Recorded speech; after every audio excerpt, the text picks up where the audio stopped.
오늘은 예수께서 나귀를 타시고 예루살렘 성에 입성할 때 사람들의 승리의 상징인 종려나무 가지를 흔들고 호산나 우리를 구원하소서라고 외치면서 열렬하게 환영했다 해서 종료주일이라고 그렇게 말합니다. 이날 사람들은 예루살렘에 입성하신 예수님을 마치 전쟁에서 이기고 입성하는 왕이나 장군을 맞이하는 것처럼 열렬하게 환영했습니다. 그랬던 그들이 며칠이 못되어 예수님을 십자가에 못 박아 죽여라 소리치는 무리로 변했습니다. 결국 예수님은 십자가에 못 박혀 죽었습니다. 그래서 오늘을 예수님의 고난이 시작된 날이라 해서 고난주일이라고도 하고 이번 주간을 고난주간이다 그렇게 말합니다. 자, 고난주간에는 전통적으로 이 말씀을 통해 우리를 위해 십자가를 지고 가신 예수님의 행적을 묵상하면서 지냅니다. 그리고 주님의 고난을 기억하고 하고 싶은 일이나 내 몸을 즐겁게 하고 내 마음을 즐겁게 하는 일을 절제하면서 지냅니다. 또 십자가를 앞두고 겟세마네 동산에서 땀이 핏방울처럼 떨어지도록 간절히 기도했던 주님을 본받아 기도하면서 그 어느 때보다도 기도하면서 보내는 주간이 바로 이 고난주간입니다. 자, 이번 고난주간에 예루살렘 성에 들어오신 후에 묵묵히 십자가의 길을 걸어가신 주님과 동행하고 그리고 마침내 부활하신 그 부활의 아침을 맞이하는 우리 모두가 되기를 주의 이름으로 축복합니다. 자, 오늘 말씀은 이사야 선지자가 예언한 말씀인데 이사야 선지자는 예수님보다 700년 정도 앞서 산 선지자입니다. 그런데 오늘 말씀에 나타나지만은 그리스도의 고난과 죽음을 아주 정확하게 예언했습니다. 그래서 예수님의 고난과 죽음은 우연히 일어난 사건이 아니라 이미 오래전에 하나님께서 세상을 구원하기 위해 계획하신 일이라는 것을 알 수가 있습니다. 자, 오늘 말씀에 나타나는 고난당하는 자의 모습은 고난의 길을 걸어가신 그리스도의 모습을 보여주는데 예수 그리스도의 고난을 복음서보다도 더 자세하고 상세하게 설명하고 있습니다. 자, 1절에 우리가 전한 것을 누가 믿었느냐? 아무도 믿는 자가 없었다. 그 말입니다. 여호와의 팔이 누구에게 나타났느냐? 여호와께서 이루신 일을 누가 깨달았느냐? 아무도 깨달은 자가 없었다. 그러니까 하나님의 독생자가 세상에 왔지만 아무도 그분을 그리스도로 보지 못했다. 깨닫는 사람이 없었다. 그 뜻입니다. 왜 그랬을까요? 첫째는 세상에 오신 그리스도는 인간적인 매력이 있는 자가 아니었다는 거죠.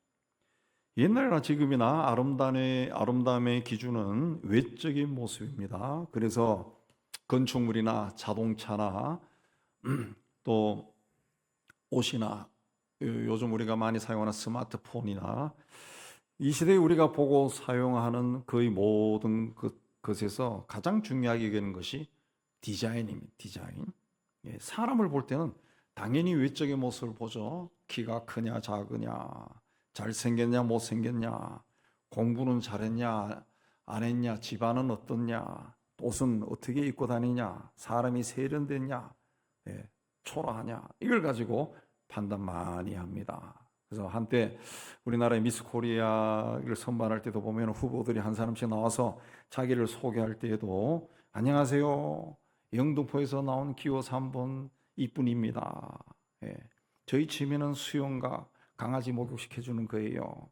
잘 부탁드립니다. 뭐 이렇게 팔등신 미인들이 미의 기준이었다는 거죠. 그래서 그런 미인이 되기 위해서 성형수술을 하고 명품으로 몸을 휘감고 다니고 화장을 하고 그 외적으로 아름답게 꾸미는 그런 일이 있다는 거죠. 그러나 그러한 아름다움은 꾸며진 아름다움일 뿐이라는 거죠. 근데 세상에 오신 그리스도는 외적으로 겉으로 봤을 때 그렇게 멋지고 아름다운 분이 아니었다는 거죠. 2절에 보면은 메시아로 오실 그리스도는 연한 순 같고 마른 땅에서 난 뿌리 같다. 이제 봄이 되어서 가지마다 순이 올라오는 것을 볼 수 있는데 순은 그냥 이 손가락으로 이렇게 스치기만 해도 뚝 떨어집니다. 마른 땅에서 올라온 가지 같은 경우는 그냥 뽑으면 쑥 뽑혀요. 아무 힘이 없다는 거죠. 예수님이 바로 그렇게 오셨다는 거죠. 꺾이면 꺾이고 뽑으면 뽑혔다는 거죠. 죄인들을 위해 스스로 그렇게 사셨다는 거예요.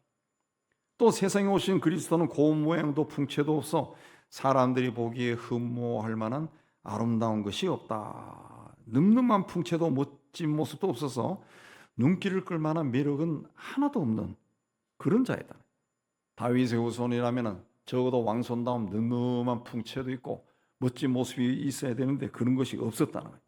그래서 사람들이 예수께서 활동할 때 저 사람 목수의 아들이 아니야. 그 마리아의 아들 아니야.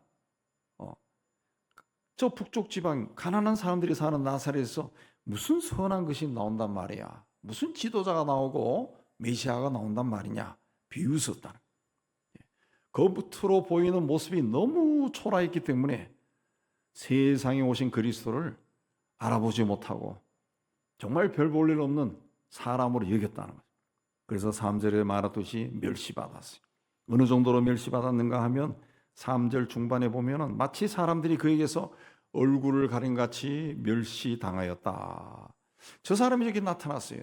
그럼 내가 얼굴을 가렸다는, 안 보려고 얼굴을 가렸다. 이게 무슨 뜻이냐 하면은 문둥병자를 대하듯이 대했다는 거예요. 그냥 천대받았다는, 천대받았다.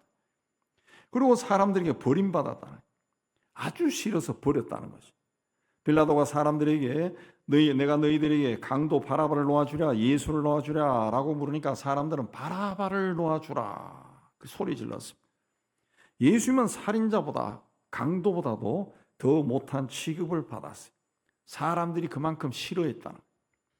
하나님의 특별한 선택을 받은 대제사장들도 자기 땅에 오신 하나님의 아들을 사형에 해당하는 자로 정죄하고 버렸어요. 제자들도 버렸습니다. 가룟 유다는 돈 때문에 버렸고 베드로는 잡혀갈까 봐, 정체가 탈로나 잡혀갈까 봐 두려워서 버렸고, 또 다른 제자들은 예수님이 잡혀가니까 절망해서 그분을 다 버렸어요. 하나님도 예수님을 버렸습니다. 십자가 위에서 나의 하나님 어찌하여 나를 버리시나이까 라고 예수님은 외쳤습니다. 우리를 구원하기 위해 하나님으로부터 버림을 받을 수밖에 없었다는 거죠. 또 간고를 많이 겪었다. 이 간고라고 하는 것은 고통스러울 정도로 슬프고 부끄러운 일을 말합니다. 아주 슬프고 너무너무 수치스러워서 슬프다는 거예요. 어떤 사람은 예수님께 침을 뱉었습니다. 어떤 사람은 손바닥으로 예수의 뺨을 때렸습니다. 어떤 사람은 예수를 갈대로 툭툭 치면서 희롱했고, 어떤 사람은 가시 멸루관을 씌우고 조롱했습니다. 아무리 원수 같은 사람이라도 죽어가는 순간에는 아유 참 안 됐네 라고 불쌍히 여기는 마음이 일어나는데, 예수님은 십자가에 달려 죽어갈 때에도 사람들이 조롱했습니다. 누구도 동정하거나 애석해하지 않았어요. 마치 연한 순같이 마른 땅에서 나온 뿌리같이 고운 모양도 없고 풍채도 없고 흠모할 만한 아름다운 모습이 전혀 없어서 사람들이 무시하고 멸시하고 버렸다는 거예요. 심지어 예수를 따르는 사람들도 그분을 귀하게 여기지 않았습니다. 세상을 구원하기 위해 세상에 오신 그리스도는 십자가에 달렸지만 정작 세상은 그를 멸시하고 조롱하고 버렸다는 거예요. 살다 보면 우리도 남들로부터 멸시당할 때가 있습니다. 믿었던 사람에게 배신당하고 버림받을 때도 있습니다. 배운 것이 없고 가진 것이 없고 능력이 없다고 무시당할 때도 있어요. 그러나 예수님은 우리와 비교할 수 없을 정도로 더 철저하게 멸시당하고 버림받고 무시당했습니다.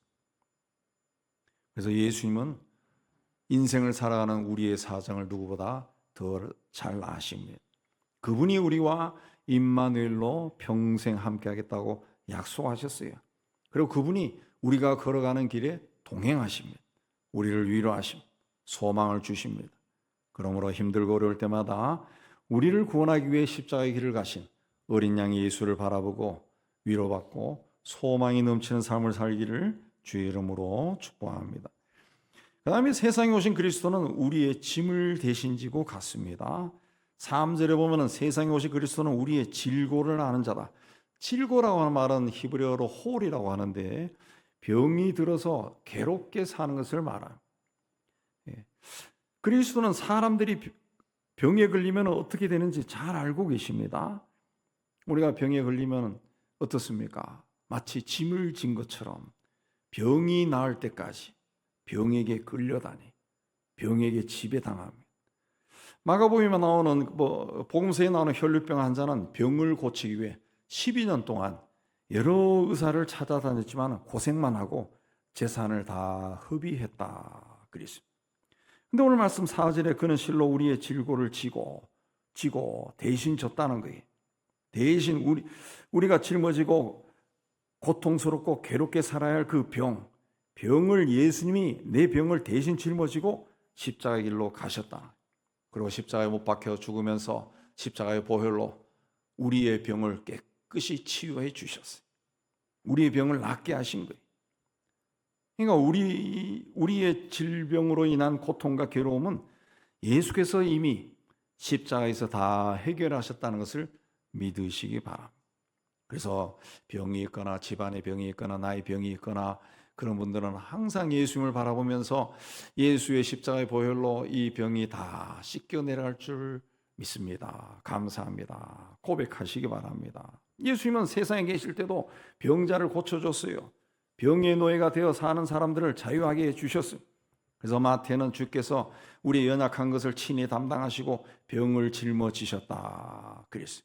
그러니까 십자가에는 우리를 위해 대신 지으신 주님의 사랑이 있다는 거예요. 이 믿음으로 여러분을 괴롭히는 모든 질병에서 깨끗하게 낫기를 주의 이름으로 축복합니다. 우리의 슬픔을 당하였다. 이게 슬픔은 앞서 간구하는 또 다른 슬픔입니다. 내적 외적인 슬픔, 그런 슬픔이에요. 우리가 인생 살아가다 보면은 슬픈 일을 당합니다. 어떤 슬픈 일은 그 세월이 흘러도 생각이 나고 그때마다 눈물이 나오고 가슴이 먹먹해질 정도로 슬퍼해. 근데 세상에 오신 그리스도는 그런 슬픔도 십자가에서 대신 짊어지고 죽었다 그랬어요. 근데 우리는 그 당시 사람들은 예수의 죽음을 보면서 우리는 그건 징벌을 받아 하나님께 맞으며 고난을 당한다 생각했다는 거죠. 징벌을 받는다, 두들겨 맞는다는 뜻입니다. 옛날이나 지금이나 죄를 지으면 벌을 받습니다. 그래서 당시 사람들은 저 예수도 죄를 지었으니까 벌을 받는다 그렇게 생각했다. 그러나 5절에 그가 찔림은 우리의 허물 때문이요 그가 상함은 우리의 죄악 때문이라. 그가 징계를 받음으로 우리가 평화를 누리고 그가 채찍에 맞음으로 우리는 나음을 받았도다 그랬습니다. 이사야 50장에는 그리스도가 고난을 받는 장면이 예언되어 있는데 굉장히 표현이 처절합니다.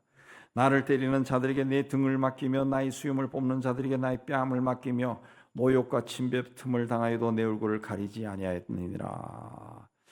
채찍으로 등을 때리고 또 수염을 뽑아요. 그 당대 최고의 모욕이 남자들에게 수염을 뽑는 거라 그러죠. 그 수염 뽑으면 굉장히 고통스럽죠. 침을 또 뱉습니다. 그냥 수치스럽게 만들고 모욕을 줘서 사람의 인격을 깔아뭉개는 잔인한 폭력을 행한 겁니다. 근데 하나님의 종은 자기가 잘못해서 이런 일을 당하는 것이 아니라 우리의 허물과 죄악 때문이다 그랬습니다. 허물을 가진 사람은 그리스도가 아니라 우리인데 찔린 자는 그리스도가 찔렸습니다. 죄악을 범한 자도 우리인데 상처를 입은 자는 그리스도였습니다.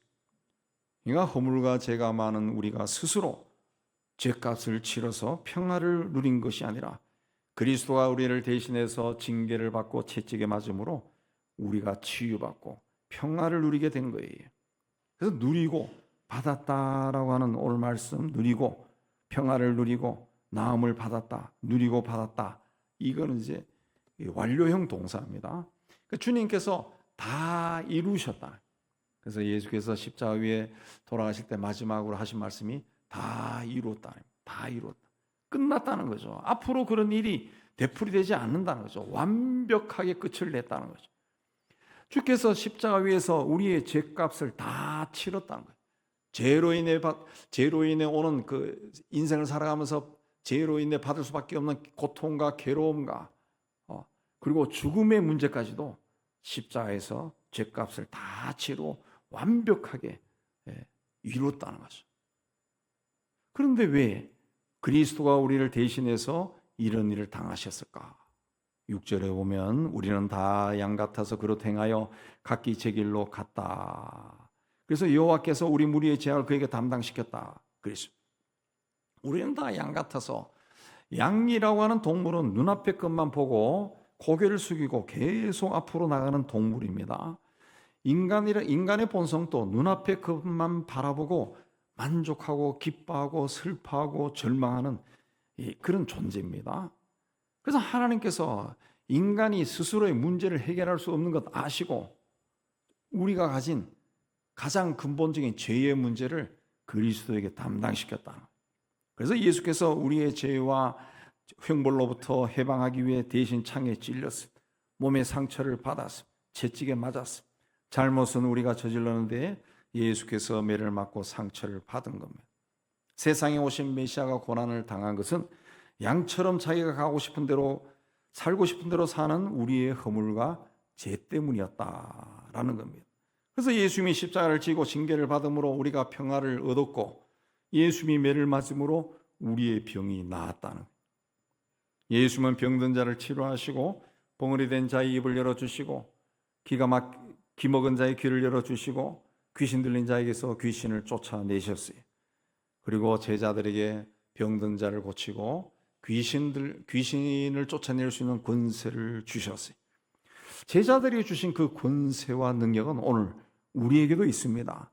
그러므로 오직 믿음으로 주님의 십자가를 바라보고 예수 이름을 선포할 때 우리를 괴롭히는 모든 병이 떠나게 될 줄로 믿습니다. 우리가 살면서 만나게 되는 경제적인 문제, 또 정신적인 문제, 심리적인 문제, 가정의 문제, 이런 모든 것들도 십자가 밑에서 다 해결될 줄로 믿습니다. 십자가에 못 박혀 돌아가신 분이 바로 나를 구원하기 위해 돌아가신 나의 주님이시고 내가 세상에서 겪을 수 있는 모든 문제를 주님이 다 하시고 이미 주님께서 그걸 다 끌어안고 내 대신 짐을 지고 십자가에 못 박혀 죽었다. 그래서 이미 다 해결된 문제다 라는 것을 믿으시기 바랍니다. 그래서 이 믿음으로 주님과 동행하며 승리의 삶을 사는 여러분이 다 되시기를 주의 이름으로 축복합니다. 세 번째는 세상에 오신 그리스도는 묵묵히 자기 길을 갔습니다. 7절에 보면 그는 굴욕을 당하고 고문을 당하였으나 아무 말도 하지 않았다. 마치 도살장으로 끌려가는 어린 양처럼, 마치 털깎는 자 앞에서 잠잠한 아냐물처럼 끌려가면 할 뿐 아무 말도 하지 않았다. 그리스도는 고난의 길을 걸어가면서 하나님께 내가 왜 이 길을 걸어가야 됩니까? 너무 힘듭니다. 괴롭습니다. 수치스럽습니다. 말하지 않았습니다. 말 없이 그 길을 갔어요. 주님은 우리를 대신하여 죽는 것까지 기꺼이 받아들일 정도로 우리를 사랑했어요. 그래서 십자가의 죽음도 마치 도살장으로 끌려가는 어린 양처럼 받아들였다. 우리나라가 60년대 경제개발을 시작할 때 이 나라는 가난해서 돈이 없었습니다. 6.25 전쟁 후에 온 나라가 파괴되어서 신용이 없어서 보증을 설 게 없어서 외국에서 돈을 빌릴 수가 없었다는 거죠. 그때 독일에 광부와 간호사를 보내서 독일 정부에서 그들의 월급을 보증으로 차관을 얻었습니다. 광부와 독일 같은 광부와 간호사들이 얼마나 비참하게 얼마나 힘들게 생활했는지는 여러 매체를 통해서 여러분도 다 들어봤을 거예요. 제가 외국에 공부할 때도 우리 한인교회 나오는 분 중에도 독일의 간호사로 갔던 분이 영국인과 결혼해서 나오는 분이 있었는데 잠깐 교제했는데 굉장히 힘든 삶을 살았어요. 또 베트남에 전쟁이 일어났을 때 군인뿐만 아니라 군대 가는 나이가 지난 사람들, 그냥 20대 후반에서 30대, 40대 되는 남자들이 노동자로 많이 갔습니다. 가서 외화를 벌었습니다. 그래서 아마 여러분 집안에도 그때는 월남이라고 그랬죠. 월남에 가서 일해서 집안을 일으킨 분들 있을 거예요. 그러다가 70년대 후반부터 80년대까지는 중동에 건설 붐이 일어나서 또 노동자로 많이 갔습니다. 예. 지금 우리나라에 들어와 있는 외국인 노동자들처럼 몇 년 동안, 뭐 10년 동안 그렇게 귀국도 하지 못하고 뜨거운 열기를 쌓으며 돈을 벌어 집안을 일으켰습니다. 아마 여러분 주변에 있을 것이고 제 친구들도 그렇게 가서 고생해서 집안을 일으킨 친구들이 있습니다. 그래서 결혼도 되게 늦게 한 그런 친구들이 있습니다. 제가 이사 가기 전에 제가 다니던 동네 이발관 이발사도 그런 근로자 출신인데 그 고생 제가 목사인 줄 알고 그분이 안수집사니까 그 이발하면서 그 이야기 많이 해요. 손님 없을 때 조곤조곤 이야기하는데 그렇게 해서 집안을 일으켰어요. 그 집도. 근데 그 이발관에 가끔 덩치가 큰 동생이 왔다 갔다 그럽니다. 왔다 가면은 그 동생이 가고 나면 또 그 동생이 이야기해요. 저놈이 깡패요, 깡패. 저놈 때문에 우리 집안이 너무 힘들었는데 저놈이 이제 예수 믿고 사람 돼서 그렇게 말하는 걸 들은 적이 있습니다. 옛날에 그 가난한 집안에서는 그 남자아이들이 이 반항심이 막 생겨가지고 깡패가 많이 돼요. 깡패가 됩니다. 옛날은 요즘은 조폭거리지만 옛날 깡패. 그냥 해코지하는 깡패죠. 그 깡패들이 이제 성장해서 조직 폭력배가 되고 그래. 제 친구 형님도 그냥 전국구 깡패 해가지고 조폭해가지고 지금 뭐 이름 대면 다 안다고 우리 며칠 전에 친구들 만나서 그 친구들 이야기도 한참 했는데 그렇게 하다가 그쪽으로 막 힘이 있는 애고 약삭빠른 애들은 그렇게 또 컸어요. 남자애들은 깡패가 돼. 깡패. 예. 또 여자들은 뭐 했냐? 식모 같죠. 너무 가난한 남의 집에 가서 일하는 거지. 10살 되는 애들이 가서 남의 집에 가서 일하고 밥 얻어 먹고 잠자고 잠잘 곳도 없으니까 학교 보내주면 학교 다니고 그렇게 살았다. 그렇게 그것도 안 되면은 이건 참 심각하지만은 그 역전 앞에서 일하는 그런 애도 있어. 성매매하는 거죠. 제 친구가 그 젊었을 때 저인데 야 누구 그거 봤다 그런데 제가 그냥 쇼크를 받아. 너무 가난하니까 먹고 살 길이 없으니까 그런 대로 빠져나갔다는 거죠. 그런 대로. 그 이발사 이 동생도 그 깡패 노릇 하다가 형이 워낙 그 고생하고 성실하고 착하게 사는 모습을 보고 돌아왔다는 거예요. 그 형이 막 중동에 가서 일해가지고 돈 모아서 막 동생들 공부시키고 막 이런. 60, 70년대에는 너무너무 가난해서 학교 진학하지 못하고 공장에 취직한 애들이 참 많았습니다. 그 당시에 유명한 공단이 구로공단 아니요? 구로공단. 거기 취직 많이 했다고. 저희 고향 친구들도 그 학교를 다니지 못하고 고등학교 다니지 못하고 그냥 공장에 취직한 애들도 많아요. 제가 그 청양에 여기서 만난 그런 친구들 선배들서 우연히 만나가지고 어디 가냐 하니까 취직하러 간다. 그런 애들도 있어요. 그리고 야간 고등학교 다니고 대학도 야간 대학 다니고 그 낮에는 일하면서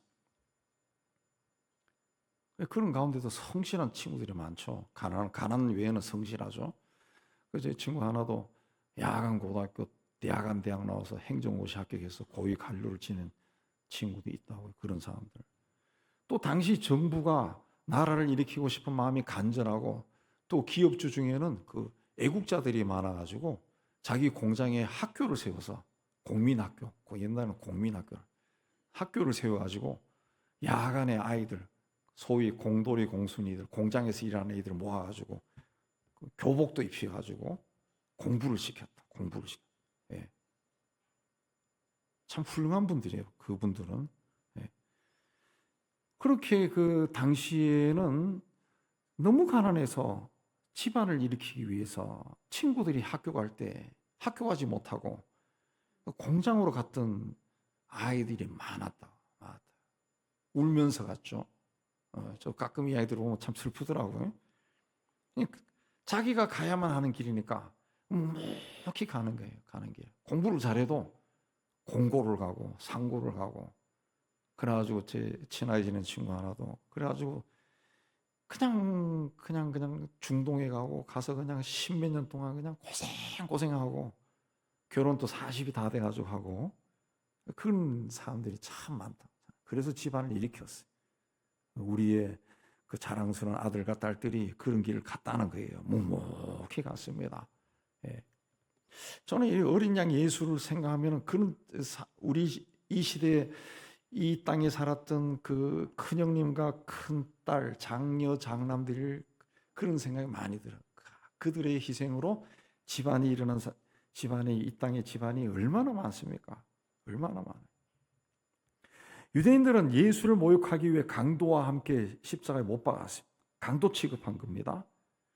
그런데 12절에 말하듯이 그가 자기 영혼을 버려 사망에 이르게 하며 범죄자 중 하나로 헤아림을 받았다.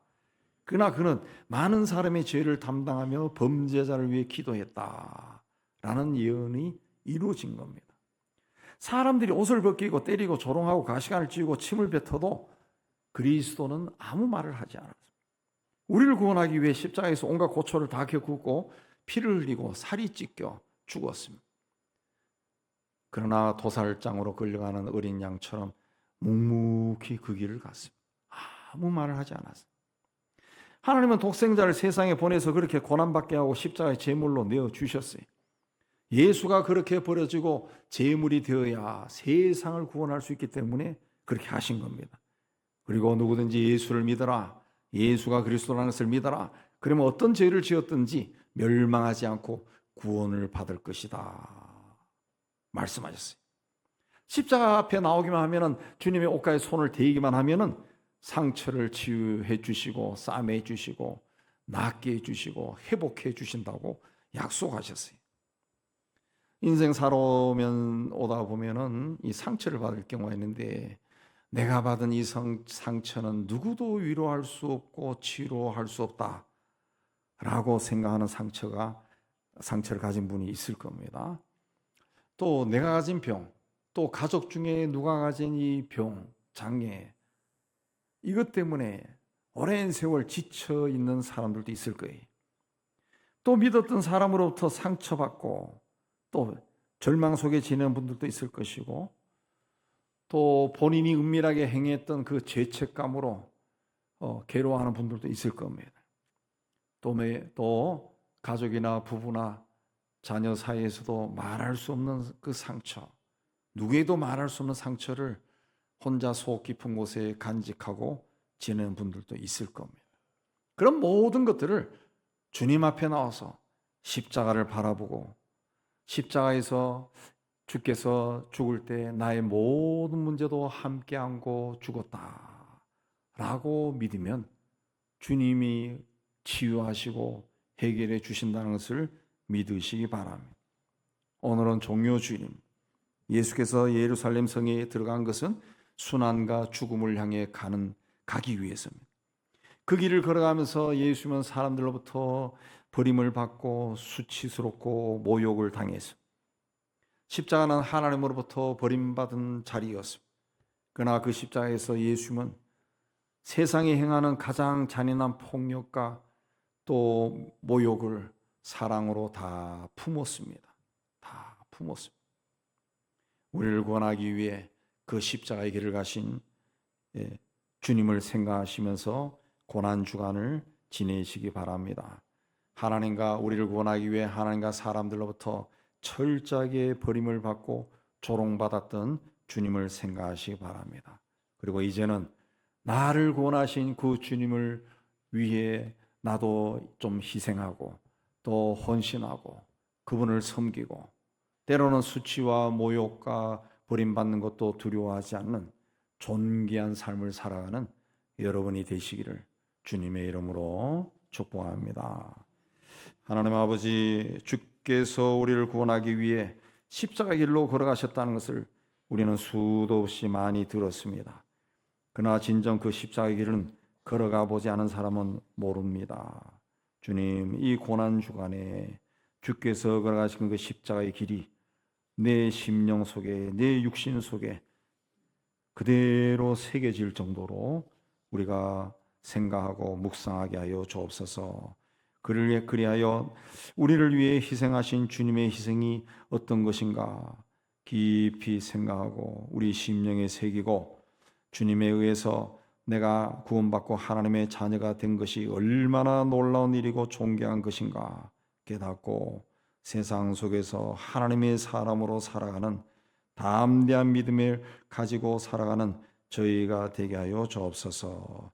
세상 속에서 이런저런 일로 우리 믿음을 타협하지 않도록 하나님께서 도우시고 역사해 주시고 끝까지 우리를 붙들고 지켜 주옵소서. 예수님 이름으로 기도하옵나이다. 아멘.